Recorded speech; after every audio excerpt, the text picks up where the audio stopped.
Donc nous sommes 5 militants du collectif Boycott 68 à être poursuivis par le procureur de la République pour incitation à la haine raciale.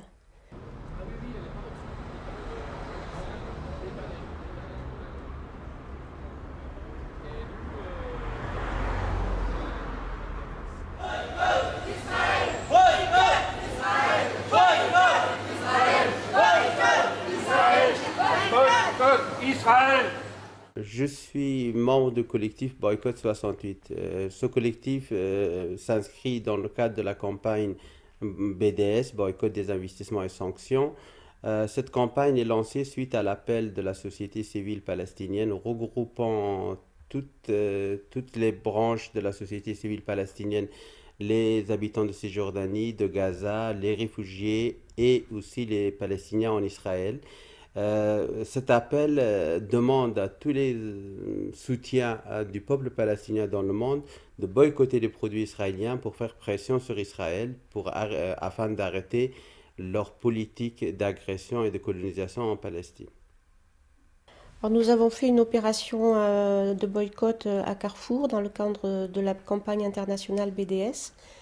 Et à cette occasion, nous avons distribué des tracts et rempli les caddies de produits israéliens pour les ramener au stock symboliquement pour signifier à la direction de Carrefour que certains produits étaient importés illégalement en France, soit parce qu'ils proviennent des colonies ou soit parce qu'ils sont importés par des sociétés qui participent à la colonisation.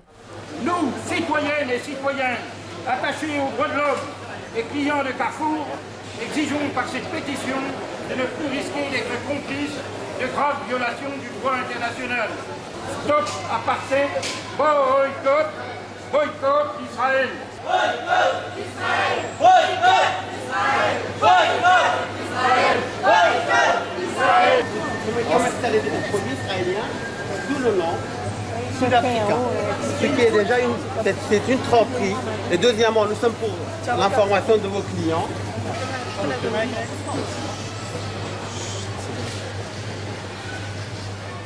Le procureur ne dit pas qu'il nous poursuit parce qu'on boycotte. Il nous poursuit pour incitation à la haine raciale. Nous, on lutte pour le droit. Donc nous, on lutte pour la liberté d'un peuple. On lutte aussi parce que les pouvoirs, les États, l'ONU ne participent pas à régler ce problème. Donc on se substitue en quelque sorte à eux. Mais en aucun cas, la lutte pour le droit ne peut être une incitation à la haine raciale.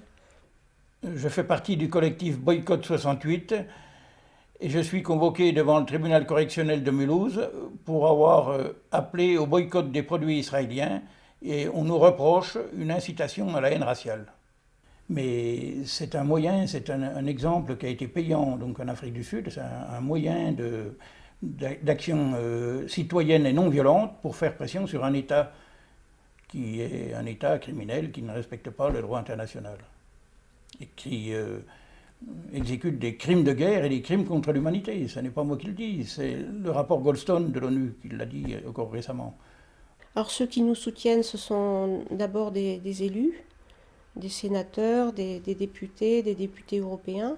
Il y a aussi des personnalités, des personnalités morales comme Monseigneur Gaillot ou Stéphane Hessel, qui est co-rédacteur de la Déclaration universelle des droits de l'homme, qu'on ne peut pas considérer comme des gens violents ou racistes.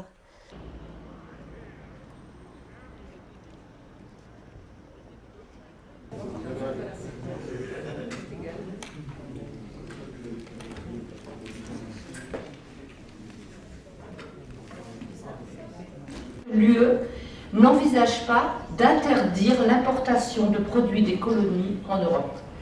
Alors évidemment, il ne bénéficie pas d'avantages tarifaires au niveau douanier, mais on autorise, ce qui est complètement en contradiction avec la Convention de Genève. Donc je crois que c'est complètement illégal. Et c'est au gouvernement français de faire son travail, c'est-à-dire d'assurer la légalité des importations. Non seulement il ne le fait pas, mais quand les citoyens qui se voient obligés finalement d'assurer le respect du droit international, eh bien ces citoyens et il y en a ici à qui je vais donner la parole, sont traînés devant les tribunaux. À partir du moment où la loi a défini que ces produits n'avaient pas le droit d'entrer sur les territoires selon certaines appellations, nul n'est censé ignorer la loi. Et les citoyens réagissent parce qu'il y a défaut de surveillance de l'État français de la non-application de la loi. C'est donc de la légitime défense intelligente. Et je crois que c'est sur ce terrain-là qu'il faut l'amener. C'est à la fois un terrain politique et juridique, mais c'est la reconnaissance que les citoyens sont obligés de réagir de cette manière-là, de manière proportionnée et non définitive dans le temps, pour faire tout simplement respecter la loi.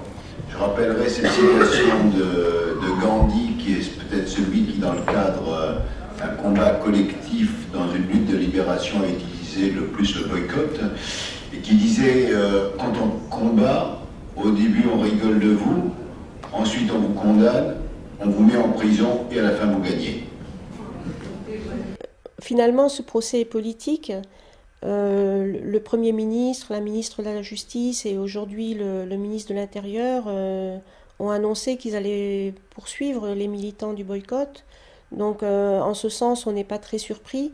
Ce qui est surprenant, c'est qu'on considère que c'est un crime, comme l'a dit le ministre de l'Intérieur, alors que les vrais criminels, ce sont ceux qui colonisent, qui ont massacré à Gaza, qui ont tout détruit à Gaza et au sud Liban. Et ceux-là ne sont jamais poursuivis. Donc on a l'impression qu'on renverse les situations et qu'on fait de nous des criminels, qu'on criminalise la politique de boycott, alors que les vrais coupables ne sont jamais poursuivis.